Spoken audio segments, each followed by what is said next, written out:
আসামির বিরুদ্ধে অভিযোগ সে অর্ধেন্দু চৌধুরীর সন্তান প্রদীপ চৌধুরীকে হত্যা করে নিজেকে প্রদীপ বলে পরিচয় দিতে চেয়েছিল। উদ্দেশ্য অর্ধেন্দু চৌধুরীর সমস্ত সম্পত্তি হস্তগত করা। প্রদীপের সঙ্গে আসামির অদ্ভুত চেহারা সাদৃশ্য, সেটাই সে এতদিন মূলধন হিসেবে ব্যবহার করে এসেছে। অবশ্য এ সম্পর্কে আসামির একটি বক্তব্য আছে, সে নাকি প্রদীপকে চিনতই না। সে নাকি মৃত্যুর আগে প্রদীপকে কখনো দেখেইনি। আসামি নাকি তার বন্ধুর বাড়ি থেকে নিমন্ত্রণ ছিল সেই রাত্রে ঠিক সেইখান দিয়ে যেখানে আততায়ীরা নিষ্ঠুরভাবে প্রদীপকে হত্যা করে তার মৃতদেহটা রাস্তার উপর ফেলে দিয়ে যায়।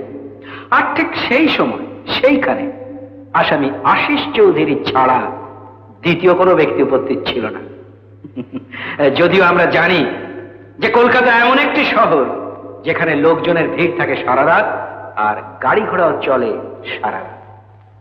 আসামির এমন চমৎকার একটি গল্প আমরা বিশ্বাস করতে পারতাম যদি না এই মানি ব্যাগ যেটা থাকার কথা ছিল প্রদীপের পকেটে সেটা আসামির কাছ থেকে উদ্ধার করা না যেত।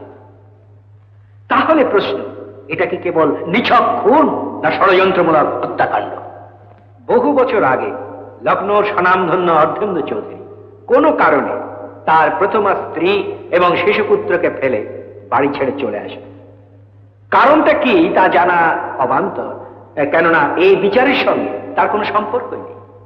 কিন্তু মহামান্য আদালত শুনলে স্তম্ভিত হয়ে যাবে যে সেদিনের সেই শিশুপুত্রটি আজকের মামলার আসামি শ্রী আশিস চৌধুরী, যে কিনা একটা নিষ্ঠুর ষড়যন্ত্রের নায়ক হিসেবে প্রদীপকে হত্যা করে মিথ্যা পরিচয় দিয়ে অর্ধেন্দু চৌধুরীর পরিবারে বসবাস করতে থাকে আর প্রদীপের ছদ্মবেশে সর্বরকমের প্রচেষ্টা চালাতে থাকে যাতে করে অর্ধেন্দু চৌধুরীর সমস্ত সম্পত্তি হস্তগত করা যায়। আমরা জানি না এছাড়াও আসামির অন্য কোনো জঘন্য উদ্দেশ্য ছিল কিনা, তবে যে সমস্ত প্রমাণ আমাদের হাতে ইতিমধ্যেই এসে গেছে তা থেকে এই সন্দেহ করার যথেষ্ট সঙ্গত কারণ আছে। অন্যতম সাক্ষী রুমা দেবী এই শহরে উপস্থিত আছেন। আসামির জঘন্য ক্রিয়াকলাপের সঙ্গে অন্যান্য যারা জড়িত তাদেরকেও এখানে হাজির করা হবে। সবার উপরে এই ষড়যন্ত্রের জাল উদ্ঘাটনের জন্য গভীর অনুসন্ধান এবং তদন্তের প্রয়োজন, তা সময় সাপেক্ষ। তাই আমার আবেদন যে সমস্ত তথ্য প্রমাণ যাতে মহামান্য আদালতের সামনে উপস্থিত করতে পারি তার জন্য আজকের শুনানির কাজ স্থগিত রেখে আমাদের আরো কিছু সময় দেওয়া।